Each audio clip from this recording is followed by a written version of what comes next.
Assalamualaikum warahmatullahi wabarakatuh. Perkenalkan, nama saya Desi Eka dari kelompok 8.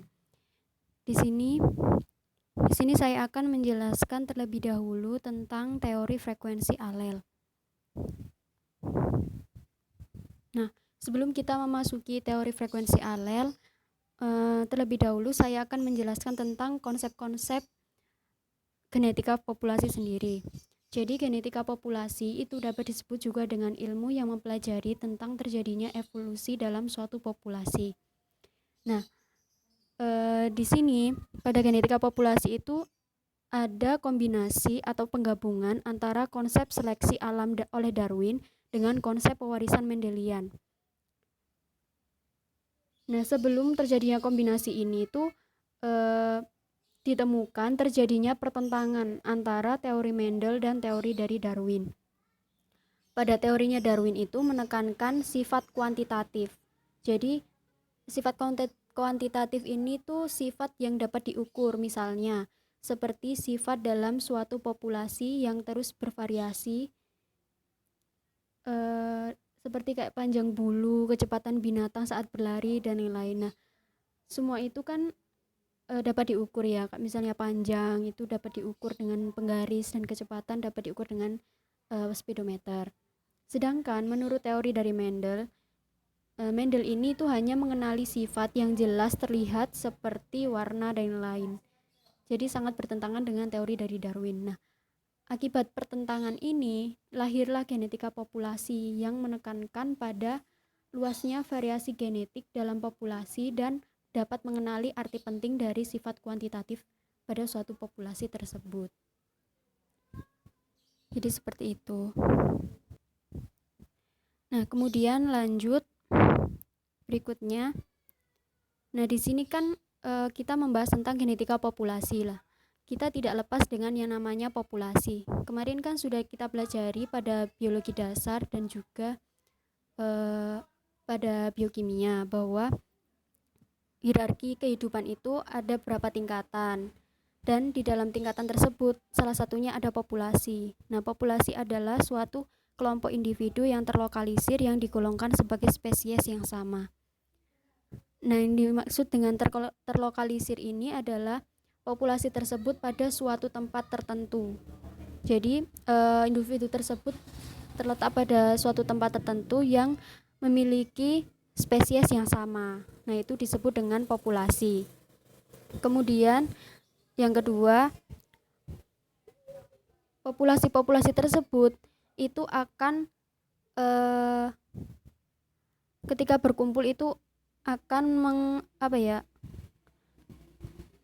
ketika berkumpul maka akan terdiri dari kumpulan-kumpulan gen yang disebut dengan gen pool. Nah, kumpulan gen ini terdiri atas semua alel pada semua lokus gen yang terdapat pada semua individu yang menyusun populasi tersebut. Kemudian, untuk spesies diploid, masing-masing lokus itu diwakili dua kali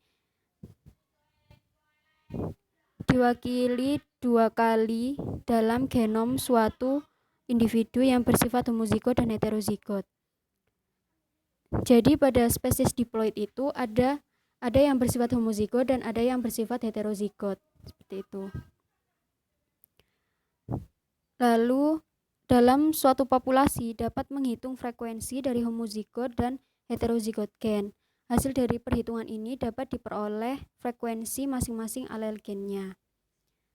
Jadi kan pada spesies itu ada yang bersifat homozigot dan ada yang bersifat heterozigot.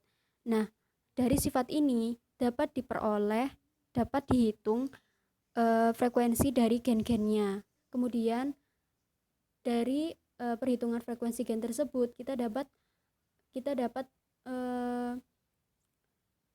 mendapatkan frekuensi dari alel-alelnya. Karena dalam suatu gen itu ada dua alel. Jadi dalam gen itu ada alel. Ketika kita mendapatkan frekuensi dari gen, otomatis kita juga dapat menghitung dari frekuensi alelnya.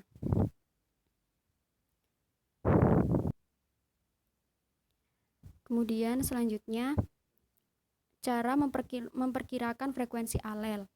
Nah, ini merupakan salah satu contoh menentukan frekuensi alel. Jadi pada tabel 23.1, tabel ini akan saya lampirkan pada slide berikutnya. Disajikan data dari sampel orang yang diuji dengan golongan darah M, dengan golongan darah MN. Golongan darah ini ditentukan oleh 2 alel gen pada kromosom. Jadi pada golongan darah MN itu ditentukan oleh 2 alel gen, di mana LM menghasilkan golongan darah M, LN menghasilkan golongan darah N, dan orang heterozigot LMLN menghasilkan golongan darah MN. Nah, untuk memperkirakan frekuensi alel LM dan LN itu bisa dengan menghitung insiden dari setiap alel di antara semua alel yang disampel. Jadi caranya seperti ini. Saya akan tampilkan pada slide berikutnya. Nah, ini merupakan tabel 23.1 tersebut. Jadi pada suatu populasi itu terdapat sebanyak 6.129 individu yang memiliki golongan darah MN. Jadi di sini tipe darah M dengan memiliki genotip LMLM itu mempunyai itu sebanyak 1.787. Sedangkan untuk MN itu memiliki 3.039 individu, dan untuk tipe darah N itu sebanyak 1.303. Nah, dari tabel ini kita dapat mencari frekuensi dari alelnya dengan cara yang pertama. Karena setiap individu dalam sampel membawa 2 alel dari lokus tipe darah, jumlah total alel dalam sampel adalah 2 kali ukuran sampel. Jadi kan tadi kan saya sudah jelaskan bahwa setiap gen itu memiliki 2 alel. Nah, ketika kita menentukan jumlah total alel dalam sampel, maka kita harus mengalihkan 2 kali dari total individunya. Di sini kan disebutkan bahwa individunya sebanyak 6.129 ya. Nah, ini dikalikan dengan 2. Jadi 2 kali 6.129 itu sebanyak 12.258. Seperti itu. Jadi pertama-tama kita harus menentukan jumlah total alel dalam sampelnya. Kemudian yang kedua, kita dapat menghitung frekuensi alel LM-nya dengan cara jumlah homozigot LM-LN. Jadi di sini sebentar. Pada tabel ini diketahui kan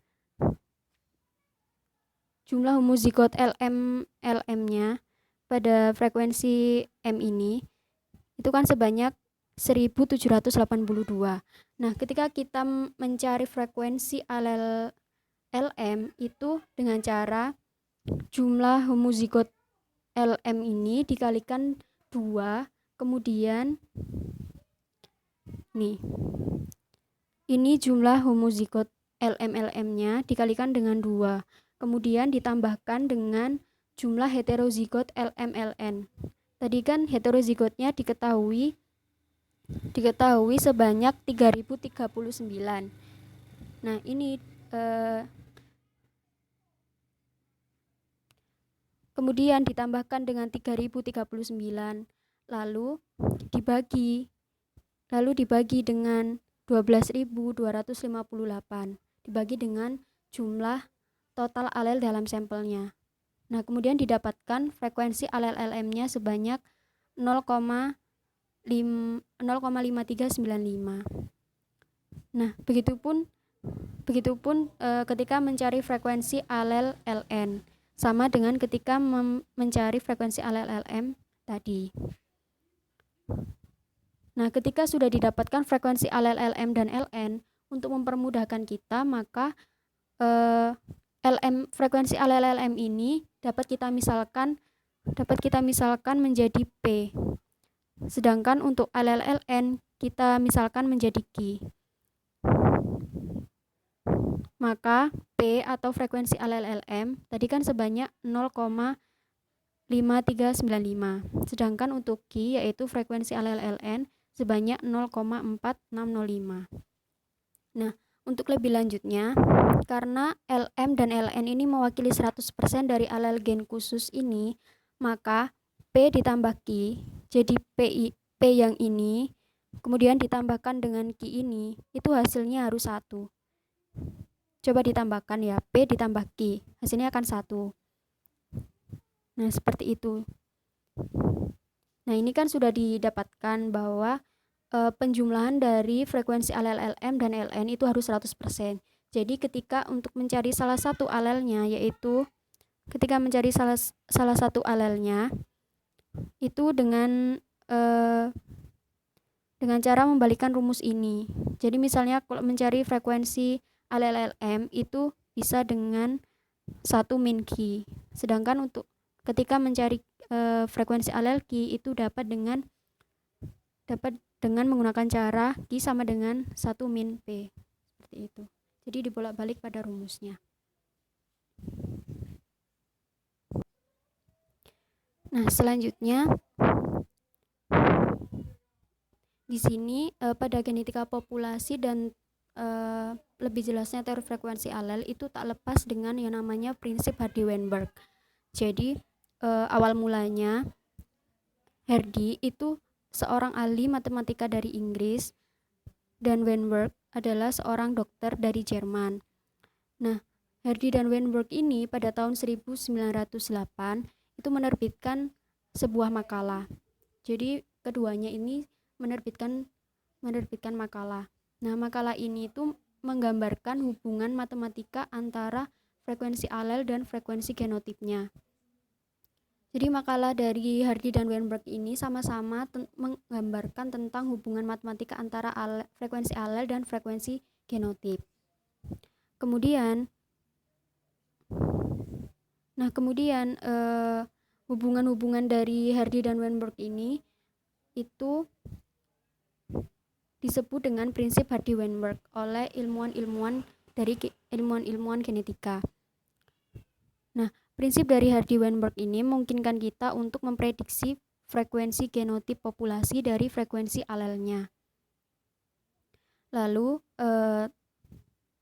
teori dari Hardy-Weinberg sendiri meyakini bahwa frekuensi alel dan genotip dalam kumpulan gen suatu populasi itu harus tetap konstan selama beberapa generasi. Jadi jumlah dari frekuensi alel dan jumlah dari genotipnya itu harus sama dari generasi ke generasi berikutnya atau tetap konstan. Nah, selanjutnya ini ada contoh. Jadi sebelum kita masuki contoh ini, tadi pada soal sebelumnya tadi itu kan diperoleh kalau misalnya diperoleh bahwa jumlah dari P dan Q-nya itu kan sama dengan 1 tadi ya. Nah, ini itu sesuai dengan kesetimbangan dari Hardy-Weinberg. Jadi dapat dikatakan bahwa populasi golongan darah MN itu memenuhi prinsip Hardy-Weinberg. Jadi populasinya itu tetap tidak mengalami evolusi seperti itu. Kemudian untuk contoh yang kedua ini, misalkan dalam suatu populasi, suatu gen tertentu, misalkan 2 alel, yaitu A besar dan A kecil, dan bahwa frekuensi A adalah P dan bahwa A kecil itu adalah Q. Jadi dimasalkan seperti yang tadi ya. Kemudian jika kita anggap itu anggota populasi kawin secara acak, maka genotip diploid dari generasi berikutnya akan dibentuk oleh penyatuan acak telur haploid dan sperma haploid, seperti pada gambar berikut. Nah, seperti ini. Jadi ini ketika kawin acak itu kan terjadi penggabungan antara sperma dan sel telurnya. Jadi pada sel sperma ini ada gen A besar dan gen A kecil. Sedangkan gen A besar ini itu diwakilkan dengan P dan gen A kecil ini diwakilkan oleh Q. Begitupun dengan pada sel telurnya ini sama. Nah, kemudian ketika terjadi penggabungan itu kan otomatis A yang ini sama A yang ini gabung ya. Jadi menjadi A besar dan A besar atau A kuadrat. Nah, ini kan A kuadrat, otomatis menjadi P kuadrat. Seperti itu. Ini juga sama, terjadi penggabungan antara A besar dan A kecil menjadi PQ.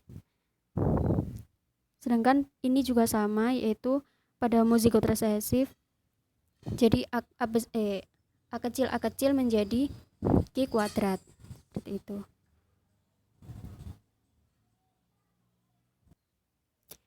Nah, dari tabel Punnett square tadi, dengan demikian probabilitas memproduksi homozigot A besar dalam populasi adalah cukup P dikali P sama dengan P kuadrat, seperti yang setelah saya jelaskan tadi.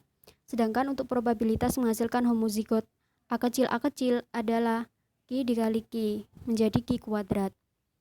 Sedangkan untuk heterozigot A besar A kecil itu ada dua kemungkinan, yaitu sperma A dapat bersatu dengan sel telur A kecil atau sperma A kecil dapat bersatu dengan sel telur A besar. Nah, sehingga menghasilkan P dikali Q. Nah, kenapa kok ini ada duanya? Dikarenakan di sini ada dua kemungkinan. Jadi menjadi 2Q. Itu. Nah, dari pernyataan ini dapat ditabelkan seperti tabel di bawah, yaitu A besar menjadi P kuadrat, A besar A kecil menjadi 2PQ, dan A kecil menjadi Q kuadrat. Dari ini semua dapat ditarik kesimpulan sehingga frekuensi yang diprediksi dapat diperoleh dengan memperluas ekspresi binomial. Jadi ekspresi binomial itu misalnya kayak P ditambah Q. Jadi seperti ini ekspresi binomialnya. Jadi P ditambah Q kuadrat sama dengan P kuadrat ditambah 2PQ ditambah Q kuadrat. Sesuai dengan aturan matematika. Gitu. Nah, kemudian untuk contoh yang kedua, jadi pada penerapan prinsip Hardy-Weinberg ini itu dapat berlaku untuk gen yang terkait X. Jadi contoh penerapan prinsip Hardy-Weinberg untuk gen yang terkait X adalah gen yang mengontrol penglihatan warna atau buta warna. Seperti itu. Jadi contohnya seperti ini. Populasi di utara Eropa misalnya sekitar 88% pria memiliki penglihatan warna normal dan sekitar 12% buta warna. Jadi dalam populasi ini frekuensi alel untuk penglihatan warna normal atau C besar adalah sekitar P sama dengan 0,88. Nah, kenapa kok jadi 0,88? Kan di sini disebutkan bahwa 88% dari pria memiliki penglihatan warna normal. Nah, warna normal ini adalah homozigot dominan. Jadi yang dominan itu adalah normal atau C. Nah, tadi kan sudah saya jelaskan bahwa kalau misalnya C itu diwakilkan dengan P. Seperti itu.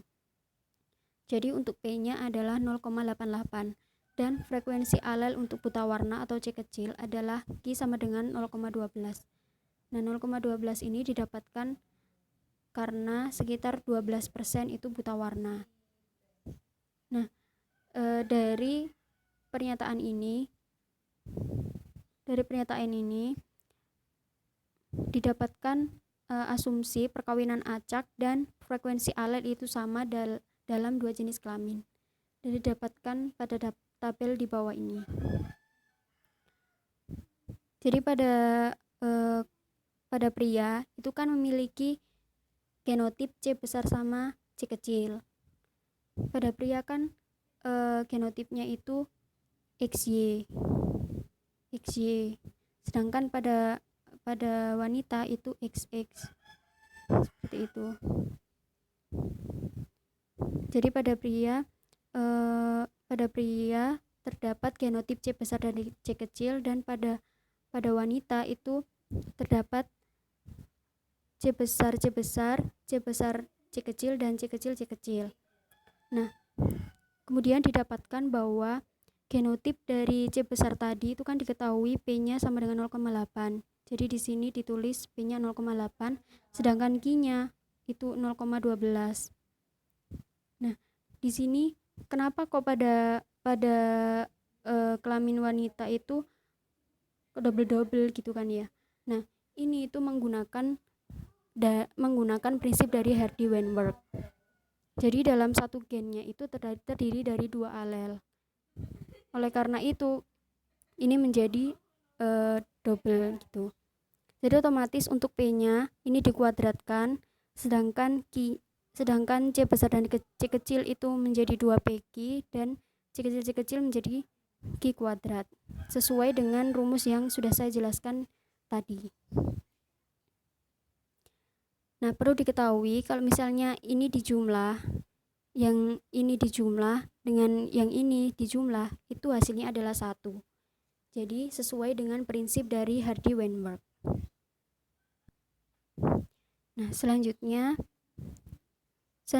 contoh ketiga itu prinsip Hardy-Weinberg dapat berlaku untuk gen yang memiliki banyak alel. Seperti contoh berikut. Misalnya darah ABO. Nah, pada darah ini kan ada 3 alel ya. Ada 3 alel, yaitu alel IA, IB, dan I kecil. Nah, IA ini adalah golongan darah A, sedangkan IB adalah golongan darah B, dan I kecil ini adalah golongan darah O.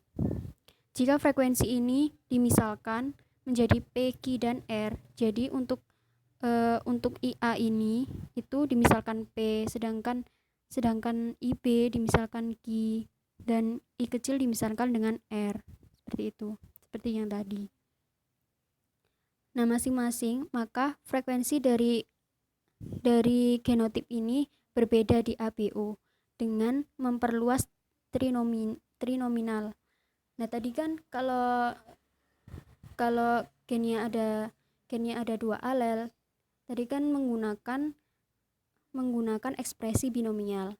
Nah, kalau misalnya gennya memiliki banyak alel, itu bisa menggunakan ekspresi trinominal dengan cara PQR ini itu dikuadratkan.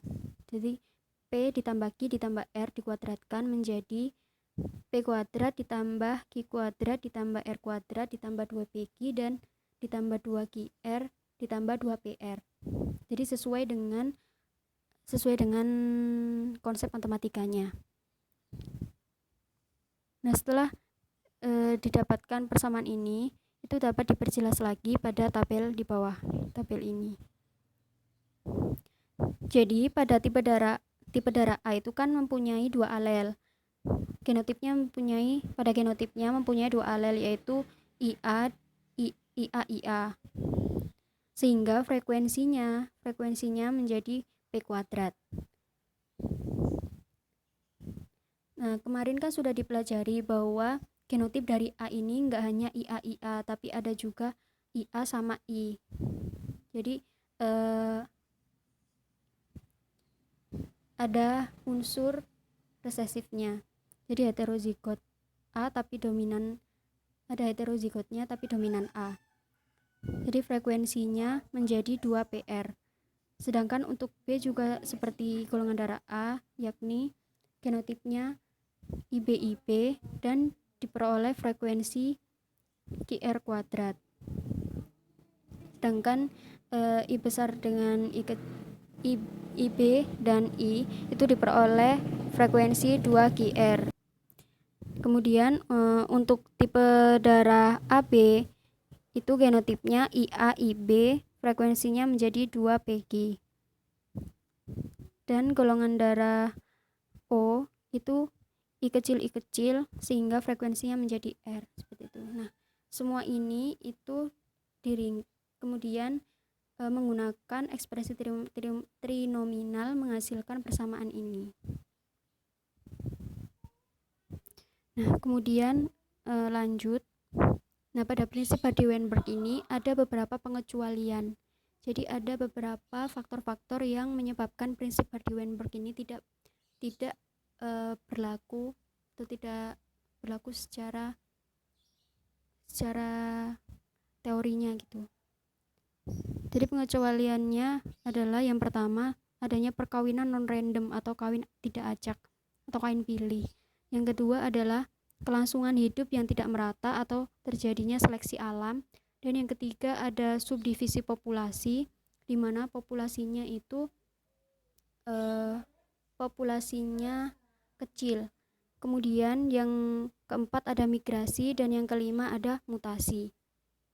Jadi di sini saya akan menjelaskan yang pertama dulu, yaitu perkawinan non-random. Jadi perkawinan non-random ini adalah kawin tidak acak gitu kan ya, atau kawin willy. Nah, berdasarkan Hardy-Weinberg, supaya kesetimbangan Hardy-Weinberg itu tetap berlaku, suatu individu bergenotip tertentu itu harus memilih pasangannya secara acak dari populasi. Jadi yang seharusnya itu supaya teori Hardy-Weinberg-nya tetap berlaku, itu harus diadakan atau populasi tersebut harus melakukan kawin acak. Nah, kalau misalnya populasi tersebut melakukan perkawinan tidak acak, itu bagaimana? Jadi perkawinan tidak acak ini itu secara tidak langsung dapat mengakibatkan suatu populasi tersebut itu berevolusi. Nah, kenapa? Karena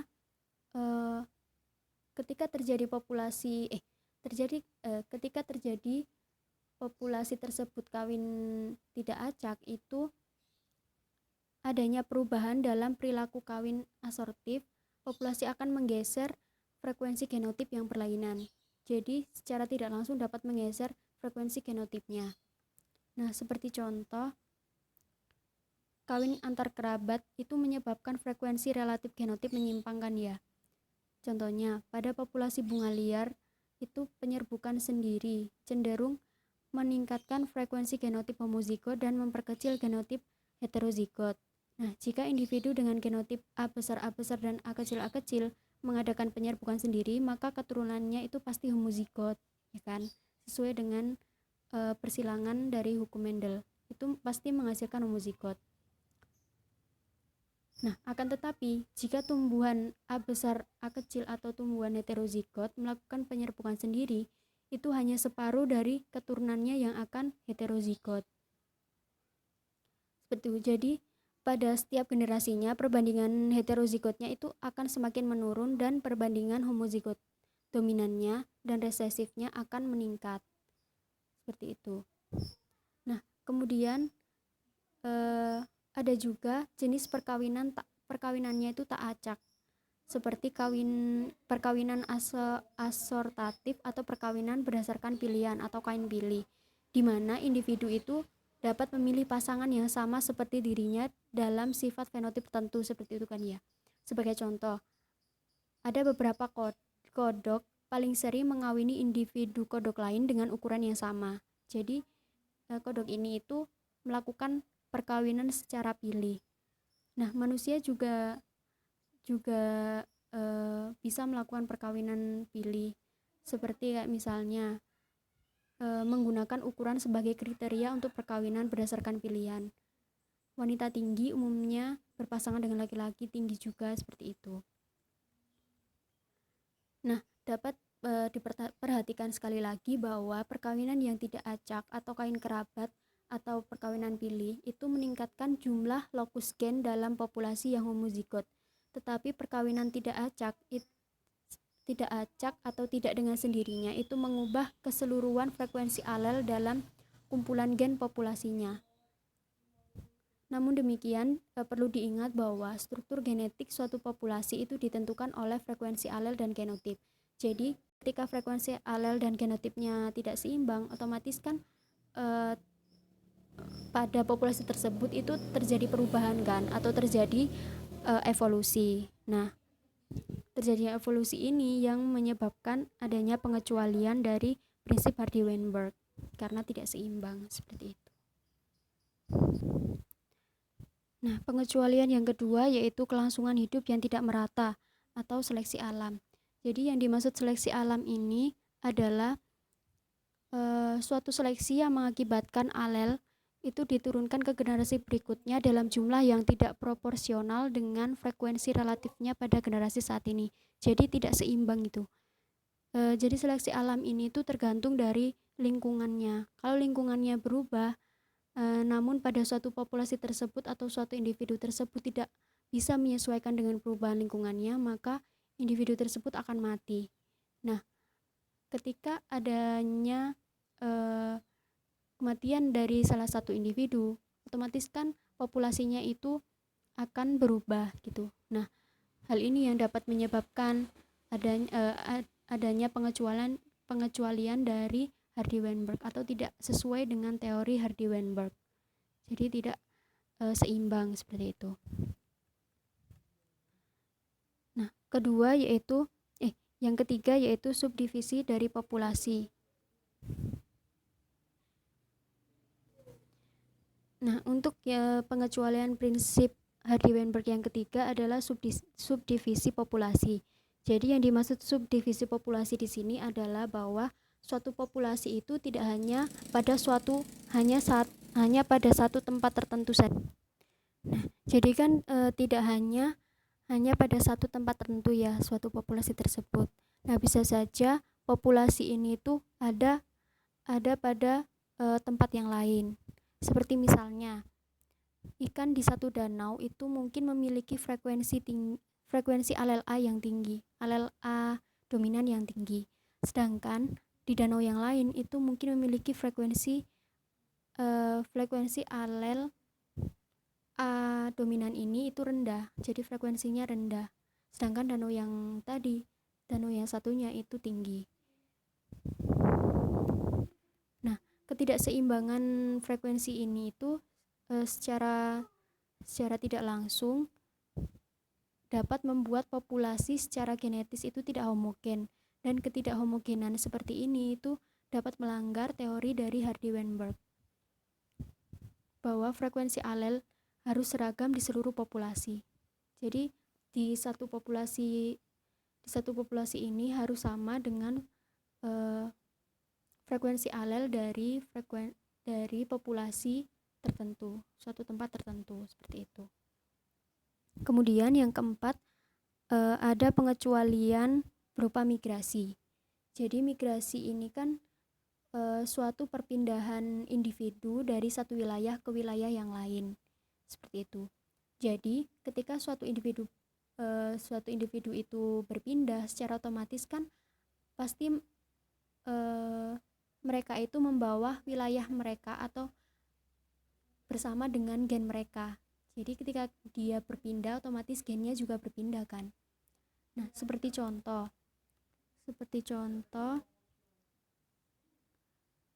ikan yang tadi, populasi ikan pada dua tempat yang berbeda. Jadi pada suatu tempat A itu mempunyai frekuensi alel A yang tinggi, sedangkan tempat yang lain itu memiliki frekuensi alel yang rendah. Nah, ketika tempat B itu mengalami migrasi atau dari B ke A, individu dari B ke A, itu kan otomatis gen pada populasi A akan berubah karena adanya penambahan individu dari populasi B. Jadi seperti itu. Ketika gennya berubah, maka secara tidak langsung ketidakhomogenan dari suatu populasi juga berubah, dan hal ini akan menentang teori dari Hardy-Weinberg. Seperti itu. Jadi migrasi ini ada dua, yaitu ada imigrasi dan ada emigrasi. Imigrasi itu berarti adanya perpindahan ke dalam, sedangkan emigrasi itu adanya perpindahan keluar. Kemudian yang kelima ada mutasi. Nah, jadi yang kelima ini ada mutasi. Nah, kemarin kan sudah belajar tentang mutasi ya. Jadi mutasi sendiri adalah suatu proses terjadinya perubahan dalam DNA suatu organisme. Nah, dari sini kan dapat dapat diketahui kalau misalnya ada perubahan dalam DNA, otomatis kan ada perubahan dalam gennya. Nah, ketika suatu gen individu ini berubah, secara tidak langsung itu akan mempengaruhi frekuensi-frekuensi dari gen. Nah, ketika frekuensi gennya berubah, otomatis frekuensi alelnya juga berubah. Nah, berubahnya ini itu akan menyebabkan terjadinya pengecualian prinsip Hardy-Weinberg karena akan menyebabkan ketidakseimbangan dalam suatu populasi tersebut. Seperti itu. Nah, kurang lebihnya sudah saya tuliskan di makalah, bisa dibaca lagi. Sekian presentasi dari saya. Apabila ada perkataan yang kurang jelas, bisa ditanyakan dalam Google Classroom. Apabila ada salah kata, saya mohon maaf. Wassalamualaikum warahmatullahi wabarakatuh.